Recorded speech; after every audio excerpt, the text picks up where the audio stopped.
The previews are back and we've got smiles on our faces. I'll level with you, we were going to record this yesterday. However, since then, things have changed and changed rapidly for the Cherries. Welcome to the big match preview on Back of the Net. We're an AFC Bournemouth fan channel. My name's Sam Davis. My name's Tom Jordan. So it's all going on then, Tom. Talk me through what's happened with AFC Bournemouth over the last 24 hours, because recently on shows you said we're crying out for a new keeper, we're crying out for a Dom replacement. It looks like we might have both. Yeah, no, exactly, mate. It's looking good, and I was kind of concerned that we all knew, and I think I said it before, that the recruitment will get it right. They know what's needed. It was just more that the games don't stop for you. So how many games are we going to have without these players? Well, it might only be one, because Mamardashvili, was that a good pronunciation? Arguably the best goalkeeper at the Euros, is going to sign for Liverpool eventually, but we're going to get him on loan. Which I actually think is really smart. Not only is it a top goalkeeper, but if you think about how we've been looking at the goalkeeping department recently, we've got obviously an ageing goalkeeper in Neto, and then we've got a lot of young goalkeepers that you're thinking, okay, well, where's the pathway there? Well, if you get a lone goalkeeper in, then you can readdress it. You can go, right, do we need to sign another one? Or are these not ready now? So I think that's a really good coup. And like I say, I haven't seen loads of him, but what I have seen, I mean, I think I saw a thing on an article not long ago. He was rated in the top 5 goalkeepers in world football now. Wow. So obviously he's come to the beach and come to play for Bournemouth. And then, as you say, we're going to miss Dom. And I've always said that we can't replace Dom. We can get someone in that can compete with Unai when he's fit and hopefully take a bit of the burden off the fact that we've lost Dom. We've gone as close as we possibly could to actually replacing him in one, in my opinion. Evanilson from Porto. The only thing is a bit of adapting to the league, of course, but good goal scoring record for Porto, or a Champions League side. He's already got a Champions League hat-trick on his name. So he's in the Brazil squad, if that's good. Don't know. Did Dom make the England squad? So yeah, I love Dom, by the way. But yeah, you couldn't ask for much more, mate. And there's still some of the window left, so there might be people going out. I think there will be a few going out. Yeah. And you never know, there might be some more bits coming in, but they've reacted and acted quickly to what was needed after the Dom loss. So they're all prepared. And also just a thank you to a player that when I first started watching the club, late 90s, Rich Chews, was just bossing it in the middle of the park. And now he's just helped sign one of the best goalkeepers. Yeah, it seems to be that once a cherry, always a cherry. So how much is Evanilson going to cost us? I think it's because it's obviously worked out. It was like 40 something euros, which I think it's just over 13 million quid. Yeah. But there's the last 10 millions in instalments or at a later date and something like that. But yeah, is it 37, something like that? 37. I mean, it would be handy if the second number was a single syllable. Shall I tell you why? Go on.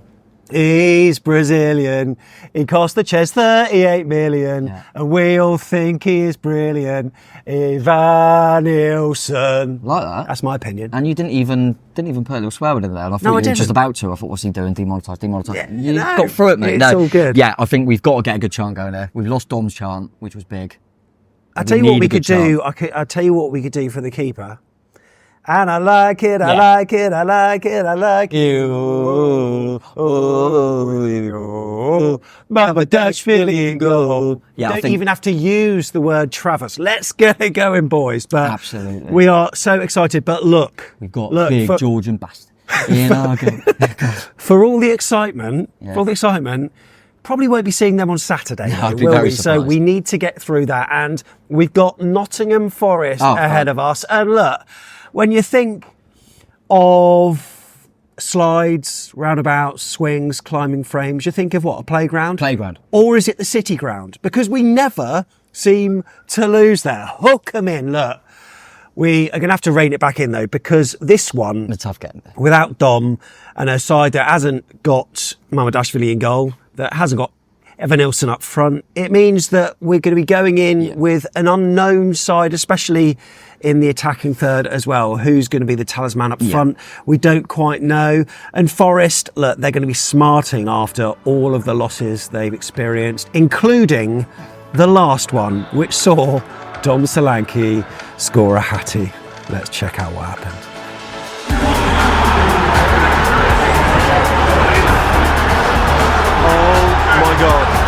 food, and Forest have just scored.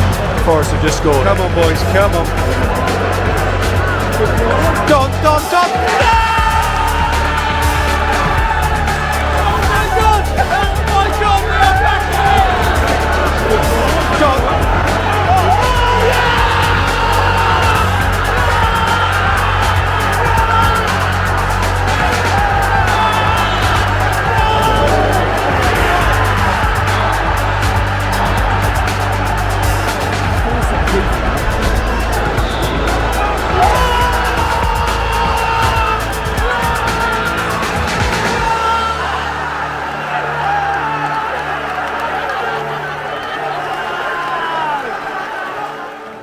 Yeah, now, if you're listening via the pod, you should have been watching that, because the scenes that we had at the City Ground that day, Ryan Frank was here for that, wasn't he? Yeah, tops off. And you were there, tops off. I think I've only actually, maybe I was just thinking then actually maybe when we won at Tottenham.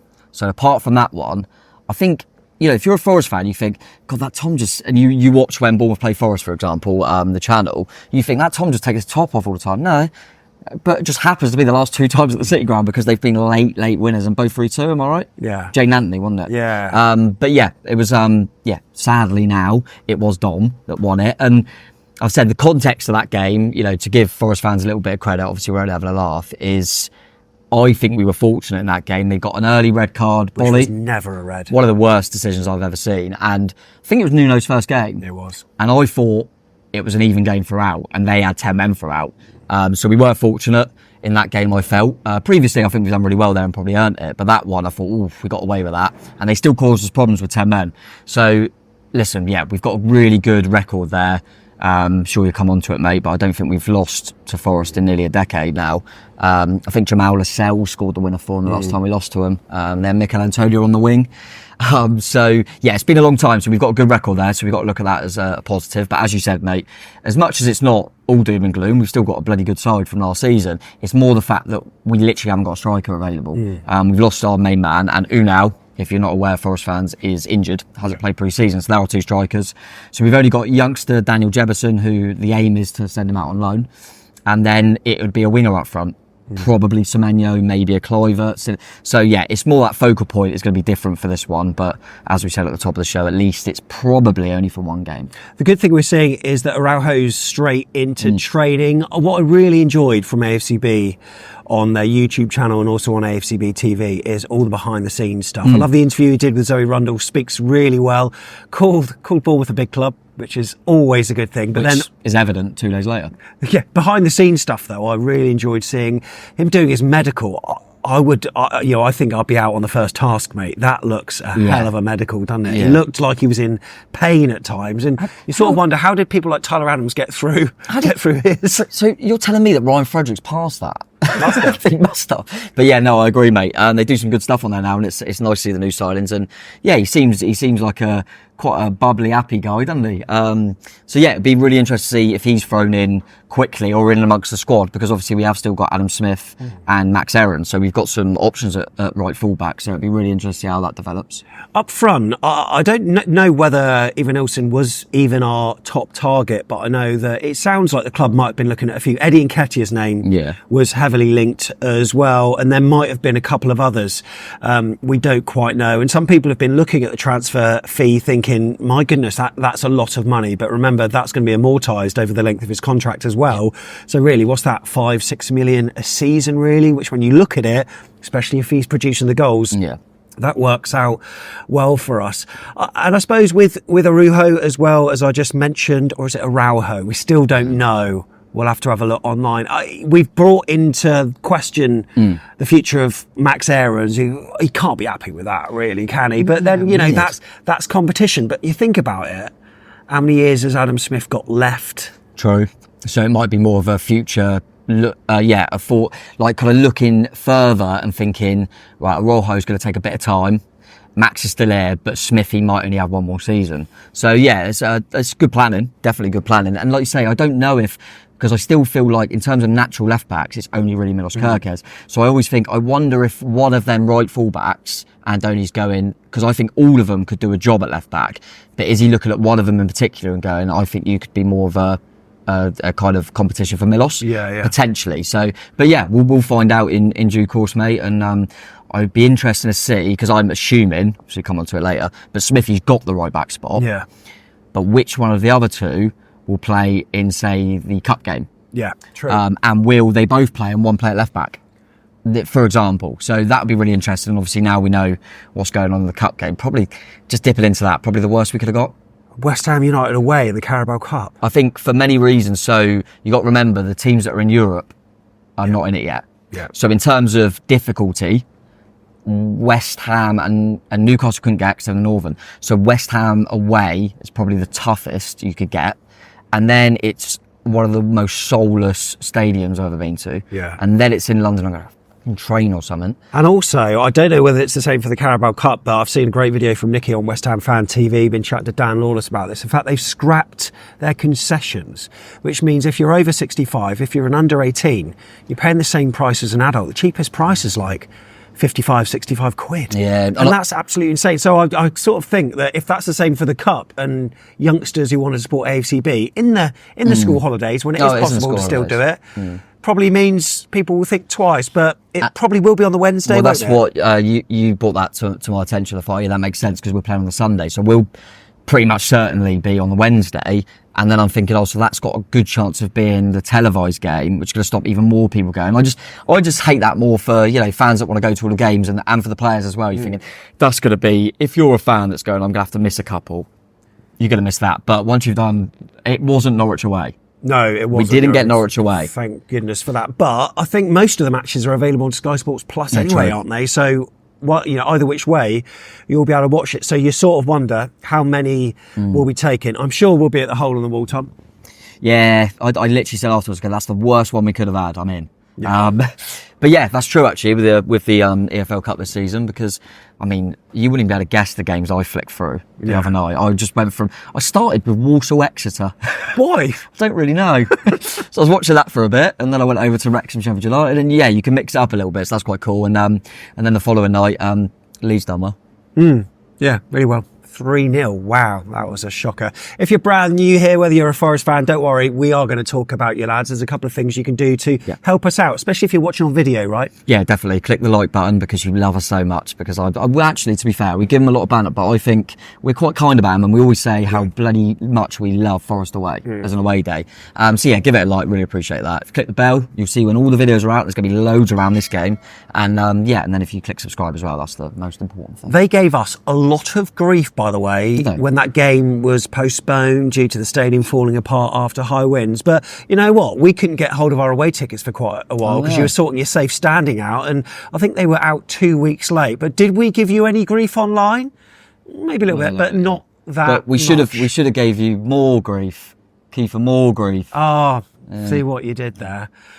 But, we're looking forward to this one because it is a stadium where we do usually get a result. Indeed, if you check out our head-to-head, it's pretty good. On screen, you can see the last 20 years. Now, during our championship promotion, our first ever championship promotion, which is documented in this book, by the way, tell you more about that. You got one more chance to enter, because I think this closes competition by the time it kicks off on Saturday. But they did beat us twice, home and away, in that season, didn't they? Yeah, weird. I was at that away game. I remember, I'm sure it was midweek, because Andrew Sermon scored a worldie for us.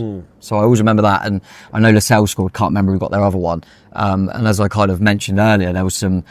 That's when you realise how good a record we've got against them in terms of the last time we lost was back then, because some of the players they had in there, I think Matty Fryatt came on, Dexter Blackstock was playing, obviously I said Lascelles, so we had Boric and Guy, who's now like nearly 50.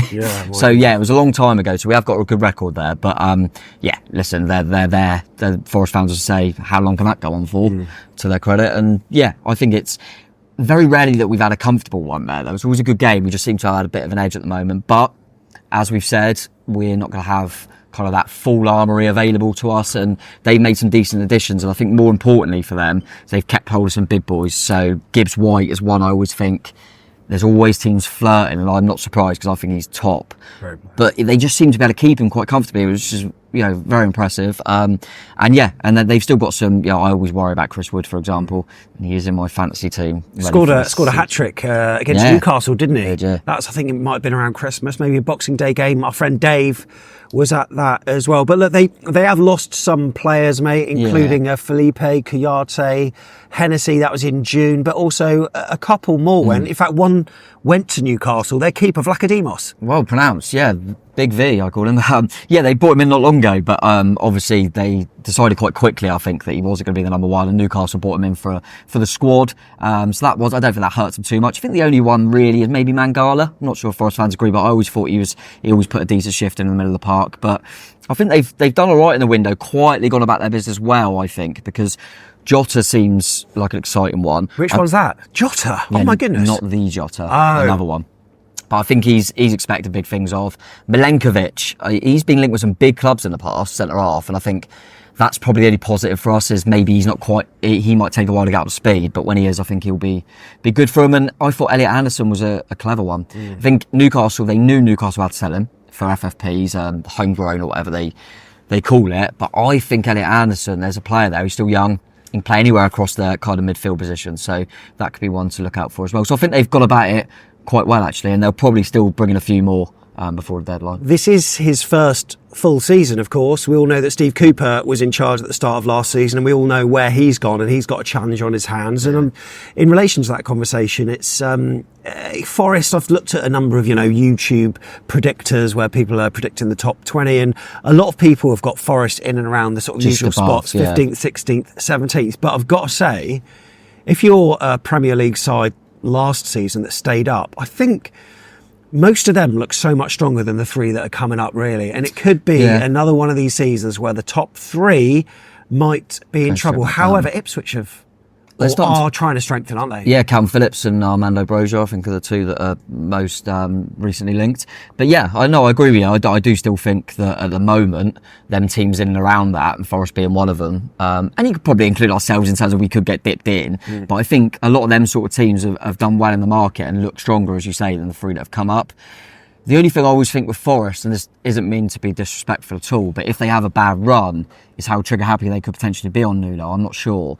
I'm doing a few of them predictions things, and ironically, the two I'm Maresca, because he's gone to Chelsea. Chelsea's an absolute circus.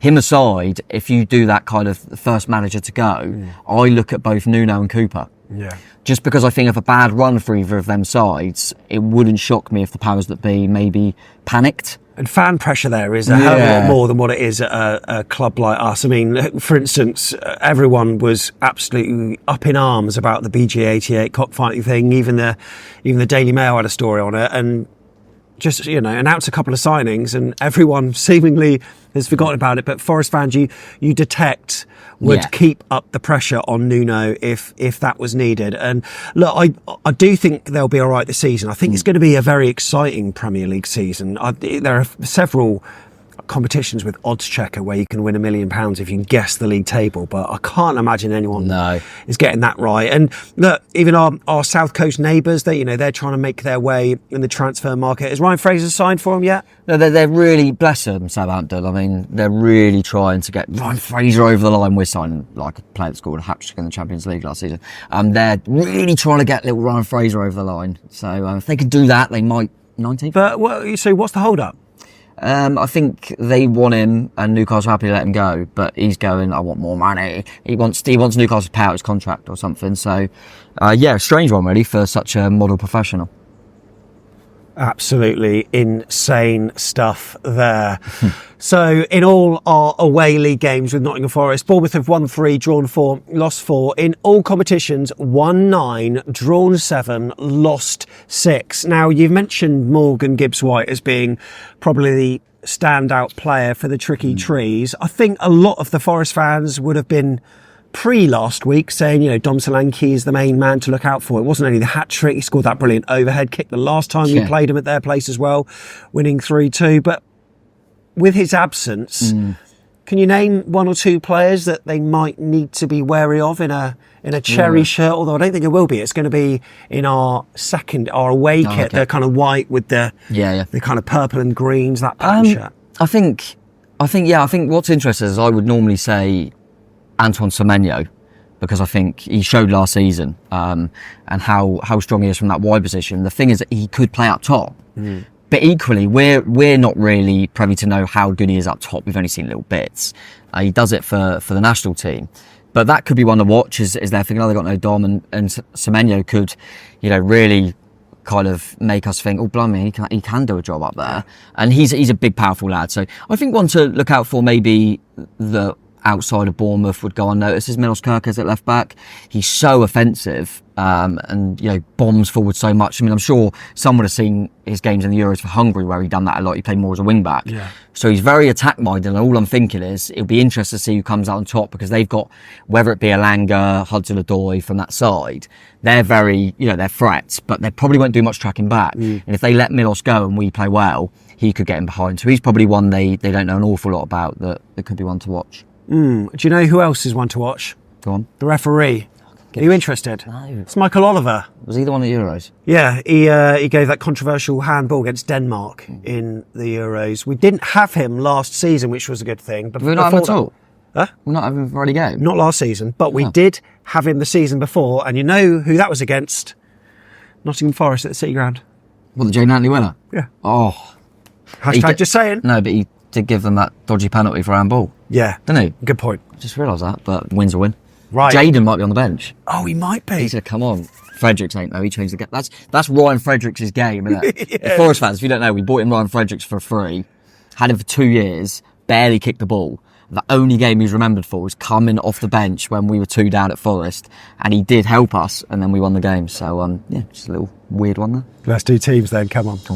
So let's start with Forest then. Tom, what are you going for? Well, it's obviously going to be difficult. Let's everyone just kind of bear with me here, because I've got nothing to go off. No previous games, no so it's form. Tough. But Forest fans, honestly, let me know if there's anything I've really missed. Their pre-season's been all right, by the way. The last match was a 4-3 win at Olympiacos. Yeah, it has. And I think we'll get onto it. I think Sells will definitely be in goal. We said about Vlachodimos leaving. I think Sells is the number one for sure. I'm going to go Aina at right back. Bowley, I think, will continue. I said about Milenkovic coming in. But I think for the first game, they'll continue with Bowley and Murillo at the heart of the defence. And I'm going to stick with Williams on that left side. I'm going to go Sangare and Danilo in the middle with Gibbs White in front of them. I don't think Anderson will start the game. I'm going to go Elanga off one side and go off the right start, Hudson-Odoi off the other. I'm going to go Chris Wood up top. I was going to mention that earlier in terms of, I think what could be key for Forest this season, even though I think Wood's a handful, is trying to get Iraola fit. He seems to be getting it, because I think he's a real player. He's explosive. But I just had a little brief look, and Wood's had so many more minutes than him in pre-season, so I think Wood will start the game. But Iraola will probably be available to him, and he's a handful. But yeah, I'm going to go Chris Wood to start. Okay, and for Bournemouth then, are we going to see any changes? Are we going to see any of these new players straight in? I can't imagine. I'd love to see it. Yeah, I would love to, but I very much doubt it. And, they might sign the dotted line and it might be a little bit too late, I'm not sure. But yeah, I'd be surprised. So I'll stick with Neto in goal. Smithy, I'm sure will continue at right back. I'm going to go Zabani and Selesi. We have brought in Howson, but I think he'll stick with them to start. And Milos Kerkez at left back. I'm going to go Lewis Cook and Ryan Christie in the middle. I mean, Scott's done well, but I think them two have got that place. It's theirs to lose. And I think Kluivert coming in for the last pre-season game done him enough to get that 10 role. Tav off the right, and I'm actually going to go Dango Watara off the left. I think you could make a shout for City because he's come in and scored 2 in pre-season, but I think Dango's had a good pre-season, so I think he'll start. And then I'm going to go Antoine Semenyo up front. I think he's going to have to fill in there. I don't think he'll start Jebison. So yeah, I'm going to go Semenyo to start up top. I've got a question for you. Go on. Who's on pens? Well, I assume it's Kluivert if he's on the pitch, just because he was on the pitch and we got a penalty in the last pre-season game and he took it and scored. He's only ever on the pitch for like 60 minutes usually, 65. Yeah, no one screams out to me there. Obviously, it could be Evanilson, potentially. It could even be Unau, potentially.